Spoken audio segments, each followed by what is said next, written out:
I was 47 years old when I hit the darkest wall of my life. One Sunday evening, after smiling and hugging people at church, I went home, locked the door of my bedroom, and collapsed to the floor. My chest felt heavy, my soul even heavier. I whispered into the silence, "God, are you even real? Because if you are, why do I feel so empty while I sing about your presence every week?" I was drowning in shame, but no one knew it. I carried a Bible in my hand, but jealousy, gossip, and unforgiveness lived in my heart. I had prayed for years, yet secretly I judged pastors and leaders, thinking I was more righteous than them. Still, at night, when no one was watching, I felt hollow, angry, and abandoned. That night, something inside of me broke. My faith felt like glass shattering into pieces. I thought I was losing my mind, but I did not know. I was about to lose something far more terrifying than my sanity. Before I continue, I want to pause for a moment.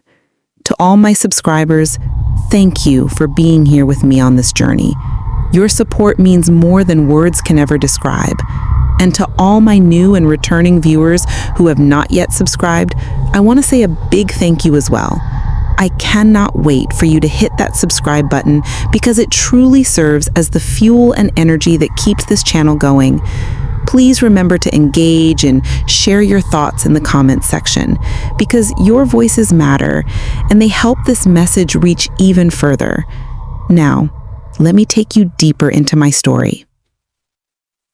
My name is Natalia and I live in Indiana. My life looked normal from the outside. I worked in administration at a local hospital, raised my 2 children, and showed up at church every Sunday. To anyone watching, I was a decent woman of faith. But behind closed doors, I was a lukewarm Christian with a heart full of secret storms. It all started in 2017. That year, my marriage fell apart. I remember sitting in my car in the hospital parking lot, staring at the steering wheel, wondering if I was worth anything at all. My husband had left, my children were teenagers who hardly spoke to me, and my soul was a hollow cave echoing with bitterness. I carried wounds from my childhood too. My father was a strict man who never once told me he was proud of me. I grew up desperate for approval, so I chased it in church. I wanted the pastors to notice me, to give me a position, to say I was useful. But when I felt overlooked, I burned with envy and anger. I still prayed, I still lifted my hands during worship, but in truth, my prayers were mechanical and my worship was half-hearted. I judged the very pastors I claimed to honor, muttering in my mind about their weaknesses and hypocrisy. I thought I was better than them, holier than them. Yet deep inside, I was rotting. At that time, my view of God was complicated. I believed he existed, but I thought he was far away, uninterested in my struggle. I feared him, but I did not love him. I spoke his name, but I did not know him. I could not have imagined what was about to happen next, because soon God would rip the veil from my eyes and show me a reality that shook me to my core. He would show me why many pastors are in hell and why I was on the same road without even knowing it. It was a Wednesday night in late October 2017. I remember the cold air rattling against my bedroom window. I had been fasting half-heartedly, not out of love for God, but to look spiritual in front of others. That night, my body suddenly gave way. My chest tightened, my vision blurred, and I collapsed on the floor. I tried to cry out for help, but no sound came from my lips. My body lay stiff, yet my spirit was fully awake. In an instant, I felt myself being pulled downward as though invisible chains had wrapped around me and were dragging me beneath the earth. At first, there was silence, a heavy, suffocating silence. But then I heard it. Screams, endless, agonizing screams that pierced through the darkness. They grew louder the deeper I went. My nostrils filled with the stench of burning flesh and sulfur. The air was thick, choking me, pressing down on my chest. And then I saw it. A vast pit stretched before me, flames rising and falling like ocean waves.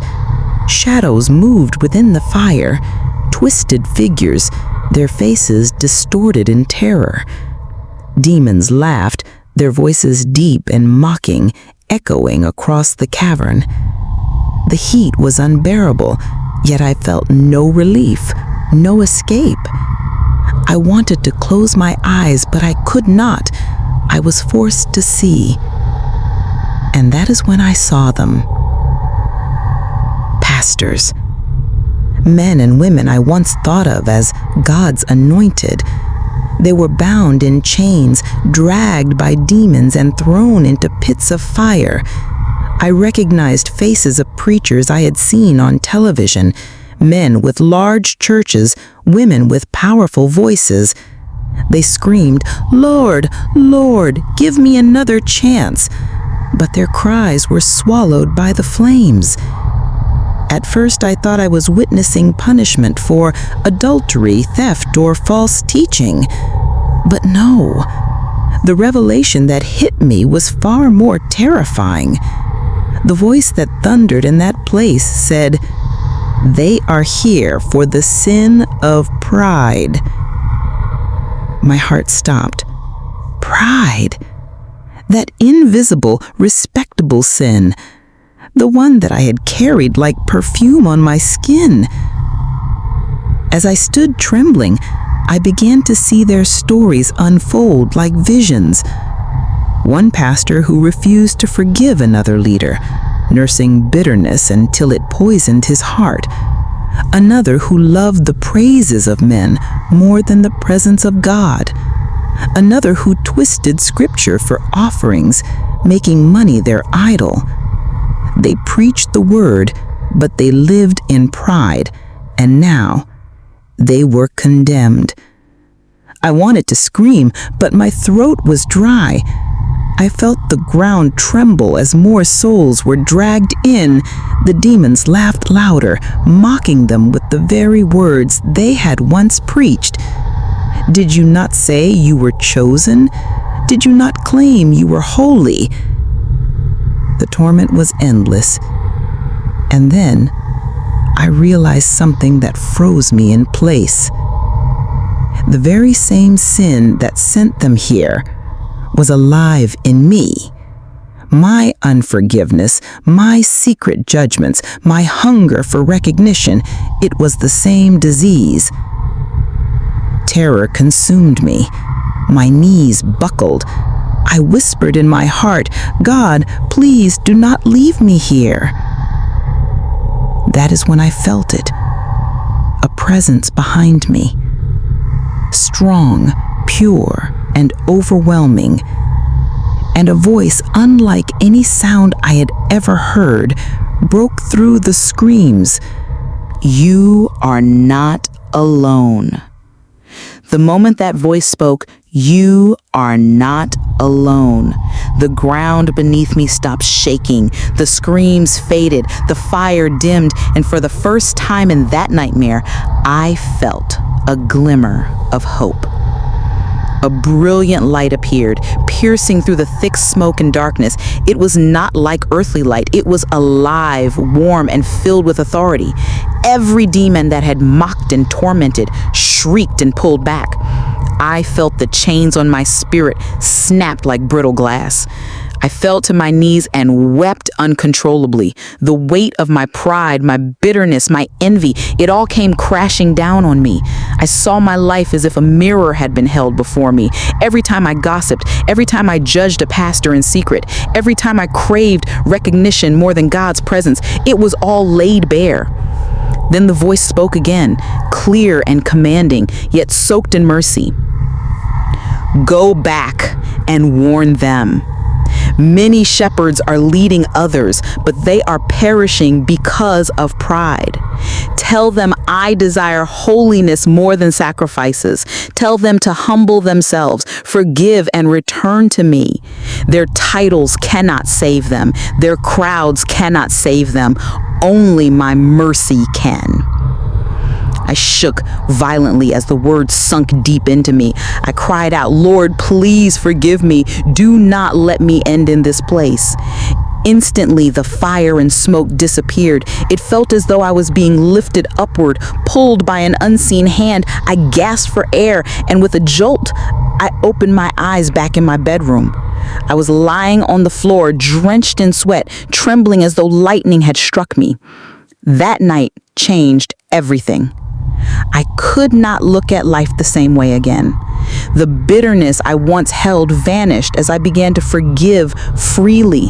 The jealousy I carried in my heart was replaced with gratitude. I stopped living for approval and started living for God's presence. I poured myself into prayer and fasting, not for recognition, but to truly know Him. I went to my pastors and confessed the hidden pride and judgment I had carried against them. For the first time, my faith was no longer a performance. It was a surrender. Even my children noticed the change. They said, Mom, you look lighter, different, happier. They were right. The hollow woman who once judged others was gone. I had been given a second chance, and I refused to waste it. To you, listening right now, I must speak directly. Hell is not a fable. It is real. I have seen it with my own eyes, and I will never forget the screams of pastors who thought their titles would shield them. The sin that looks small to us is a mountain before God. Pride is deadly. Unforgiveness is poison. A heart that loves money more than God will not inherit His kingdom. But hear this, the same God who showed me hell also showed me mercy. His desire is not to condemn, but to save. His arms are open, even now, for every prodigal, every backslider, every leader, and every ordinary believer. I leave you with these words that burn in my heart. Your title cannot save you. Your talent cannot save you. Only a humbled heart before Jesus Christ will be saved. And this, the sin you tolerate today may be the chain that drags you to hell tomorrow. I want to ask you, dear viewer, what do you think is the most dangerous hidden sin in the church today?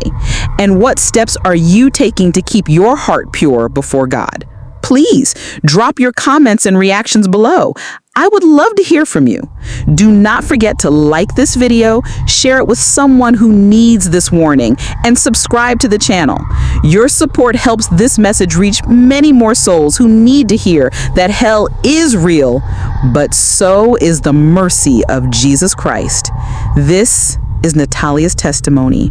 I pray it shakes you, wakes you, and draws you closer to God.